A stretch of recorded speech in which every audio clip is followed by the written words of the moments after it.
Hi, I'm William Stewart, co-founder of Teleios. Welcome back to our verse-by-verse study on the book of Matthew. We're in the third Galilean tour, and first tour where Christ spent most of his time up around Galilee, sort of safely away from the Jewish leadership, which constantly sought to kill him. He'd been rejected, so it just, in practical measure, he went where it was less temptation for the Pharisees, perhaps, to come after him and to people who were more likely to listen to him. So in Matthew 4, really starts the first Galilean tour, and then the second one probably it's controversial in Matthew, the start of the Sermon on the Mount up through chapter 9. And then 14 starts the third tour. It's his last tour before going to Jerusalem for his death and resurrection. We've been going through, during the last tour, after he's been rejected and likened to Satan by the Pharisees in chapter 12, he's still doing miracles. He's confronting still the Pharisees in a sense, um, still trying to reach out to them out of compassion, letting them know their sin, but he's really now spending more time instructing the disciples who will carry on the work after he's gone. Let's go to verse 32, another miracle. And Jesus called his disciples and said, I have compassion on the multitude, because they continue with me now 3 days. I have nothing to eat. I will not send them away fasting, lest they faint in the way. The disciples said to them, well, things are always a problem, right? We don't have bread in the wilderness to feed such a multitude. Now, don't forget, in chapter 14, Christ had just miraculously fed 5,000. So why they forgot so quickly, I don't know. We don't know the time distance from the last feeding. And Christ had moved on from the coastal area up into the mountains, again, around Galilee here. So it could be it was genuine. Perhaps the disciples were really just inattentive to what Christ was doing, or anxious, overly anxious. We're not sure. So he commanded people to sit down, and there were 7 loaves and the little fishes, disciples mentioned to Christ, gave thanks, gave it to the disciples and the multitude. They were all filled, verse 37, and they took up the broken meat, and was left 7 baskets full. And they that did eat were 4,000 men, beside the women and children. And he sent away the multitude, and took a ship, and came to the coast of Magdala.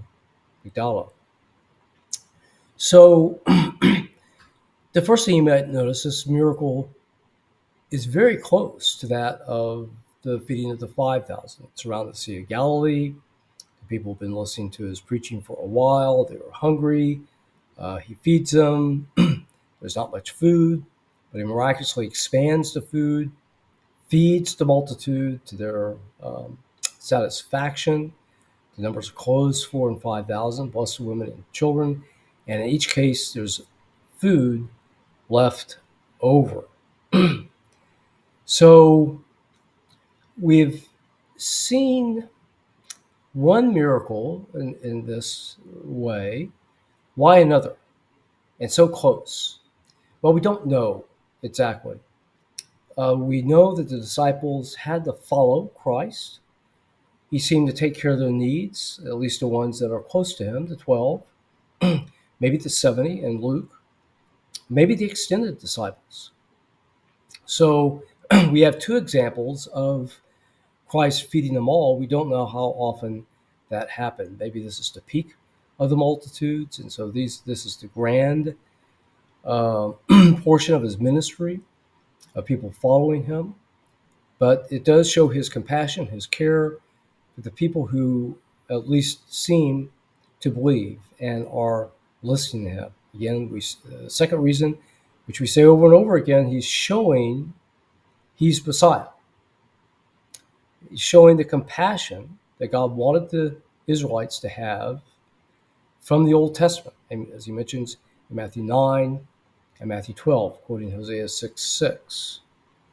So all this fits into his mission, compassion, and messiahship.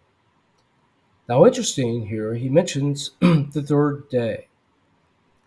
Does this have significance? Well, we know that Christ resurrected on the third day after his crucifixion. Several other places in the gospel it mentions the third day. After chapter 1 in John, and Christ choosing Nathanael. On the third day, he went to the wedding in Cana, of which probably reflects the new covenant, and of course, the beginning of Christ's ministry. Chapter 12 of Matthew mentions Jonah and the 3 days in the whale. So, and here, where people are revived by the food. So, as Christ's resurrection is new life, perhaps God is showing a teaching pattern here, and the scriptures are full of types and patterns of new life after 3 days. So people will recognize or maybe anticipate Christ's resurrection after 3 days and expect it, not be surprised.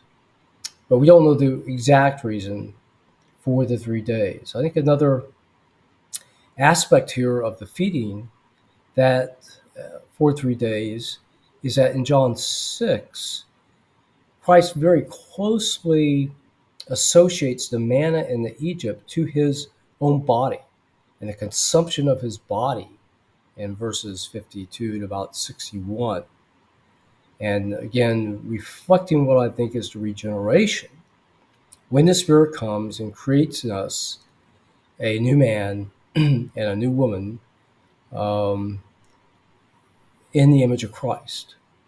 So the bread here, I think, also is important, and perhaps with the 3 days. Now, all this is controversial, open into interpretation. You need to perhaps decide for yourself. Okay, great miracle. What have we seen? Again, Christ proves his compassion, proves his messiahship, provides a pattern of new life and regeneration in this miracle. Thanks for joining me today. We'll start chapter 16 next time.